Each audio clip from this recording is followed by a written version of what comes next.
गुनाहों के देवता धर्मवीर भारती द्वारा लिखित यह उपन्यास प्रेम, आदर्श, समाज और मानवीय भावनाओं का अद्भुत संगम है।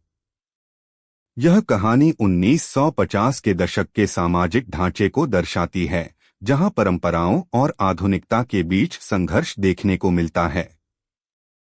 मुख्य पात्र परिचय। चंदर चरणदास उपन्यास का नायक एक मेधावी छात्र जो समाजशास्त्र में उच्च शिक्षा प्राप्त कर रहा है। वह आदर्शवादी और नैतिकता का पालन करने वाला व्यक्ति है। सुधा एक चंचल, मासूम और स्वाभाविक रूप से खुशमिजाज लड़की जो चंदर की प्रिय मित्र है। बिंती सुधा की सहेली जो चंदर से प्रेम करने लगती है। पम्मी एक आधुनिक विचारों वाली युवती जो चंदर के जीवन में बाद में आती है। डॉक्टर शुक्ला सुधा के पिता जो चंदर को अपने पुत्र समान मानते हैं। चंदर और सुधा का मासूम प्रेम। कहानी इलाहाबाद के शैक्षणिक वातावरण से शुरू होती है, जहां चंदर और सुधा की दोस्ती होती है। चंदर एक सरल और आत्मसंयमित युवक है, जबकि सुधा नटखट और हंसमुख स्वभाव की लड़की है।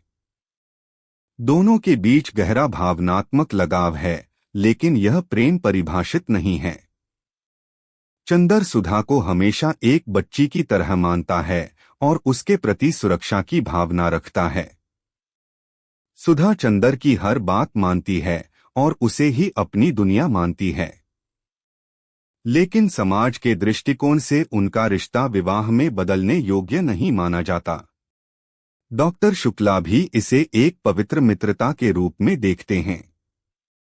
सुधा का विवाह और चंदर का आंतरिक संघर्ष। समाज की परंपराओं के अनुसार सुधा का विवाह एक प्रतिष्ठित परिवार में तय कर दिया जाता है। सुधा इस रिश्ते से खुश नहीं होती, क्योंकि वह चंदर से प्रेम करने लगी थी। वह चाहती थी कि चंदर उसे रोक ले, लेकिन चंदर अपने नैतिक आदर्शों और डॉक्टर शुक्ला के विश्वास को तोड़ना नहीं चाहता।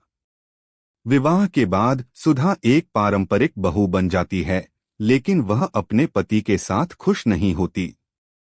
चंदर, जो हमेशा उसे अपना आदर्श मानता था, अब अपने निर्णय पर पछताने लगता है। वह महसूस करता है कि उसने सुधा के प्रेम को समझने में भूल की थी। चंदर का भटकाव और पम्मी का आगमन। सुधा के विवाह के बाद चंदर का जीवन दिशाहीन हो जाता है। वह अपनी भावनाओं को समझ नहीं पाता और एक अनजानी बेचैनी में डूब जाता है।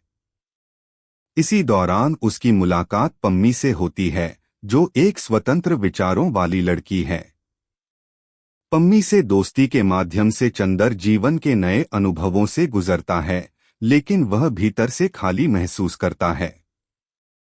चंदर अपने नैतिक मूल्यों और प्रेम के बीच संघर्ष करता है। वह पम्मी के साथ शारीरिक संबंध बना लेता है, लेकिन यह उसे संतोष नहीं देता। वह महसूस करता है कि उसका असली प्रेम सुधा थी, जिसे उसने खो दिया। सुधा की त्रासदी और चंदर का प्रायश्चित। कुछ वर्षों बाद चंदर को पता चलता है कि सुधा अपने वैवाहिक जीवन में बहुत कष्ट सह रही है।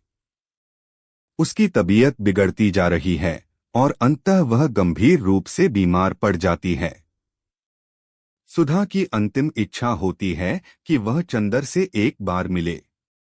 जब चंदर उससे मिलने जाता है तो सुधा कहती है कि उसने उसे कभी भी दोषी नहीं माना, लेकिन वह चाहती थी कि चंदर अपने हृदय की सच्ची भावनाओं को पहचाने।